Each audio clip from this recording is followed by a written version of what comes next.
Arrêtons-nous à la parabole de l'enfant prodigue, Luc 15, 11. Elle nous montre un père dont l'amour est pour ainsi dire déraisonnable et que n'arrête aucune convention sociale. Il ne commence pas par des reproches avant d'exprimer sa joie de voir son fils revenu à la maison. Il amène son fils à sentir sa joie et son immense amour. Et le fils en est décontenancé. Ce fils, le cadet, a quitté la maison. Il a dilapidé son héritage à l'étranger. Pour survivre, il lui a fallu se louer comme gardien de port. C'est alors qu'il découvre sa situation sans issue, prend conscience de sa misère et rentre en lui-même. Il se dit « Je me lèverai et j'irai vers mon père ». Il reprend le chemin de la maison, espérant qu'il sera reçu par son père en qualité de journalier. Mais voici que son père vient à sa rencontre et l'embrasse avant même qu'il ait pu prononcer un mot. Il le reçoit comme son fils.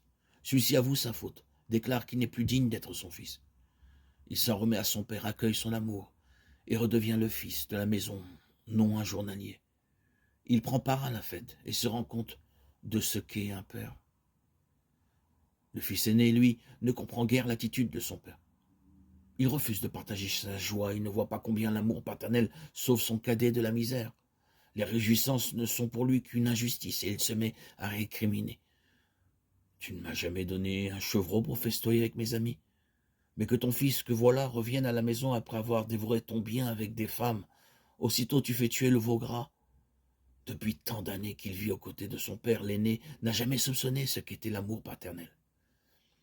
Il a servi, n'a transgressé aucun ordre, s'est comporté comme un domestique. Pourquoi donc n'a-t-il jamais vécu comme un fils, se laissant aimer par son père, élément d'un amour filial? Pourquoi n'a-t-il eu confiance ni en son père ni en lui-même? Le père s'efforce de changer ses dispositions, de l'amener au moins à partager sa joie, puisque le fils, ton frère, est de retour. Il lui rappelle, tout ce qui est à moi est à toi. Oui, tout lui appartenait, pas seulement le bétail. Mais il n'a profité de rien. Il n'a rien compris à la bonté et à la libéralité de son père. Il ne les a jamais perçus comme un appel, sinon il aurait pu découvrir ce qu'était réellement son père. Il n'a jamais vécu de la liberté d'un fils. N'a-t-il pas ainsi méconnu son père en vivant simplement à côté de lui? En fin de compte, sait-il ce qu'aimer? Soupçonne-t-il tout ce dont l'amour est capable? Il avait beau vivre dans la maison paternelle, il était sans amis. Le cadet a compris. L'aîné persiste dans son obstination. Ne se met-il pas à l'écart des festivités communes? Lui qui est toujours resté à la maison, n'est-il pas, en fait, le fils perdu? Car il n'a jamais su ce qu'était être de la maison.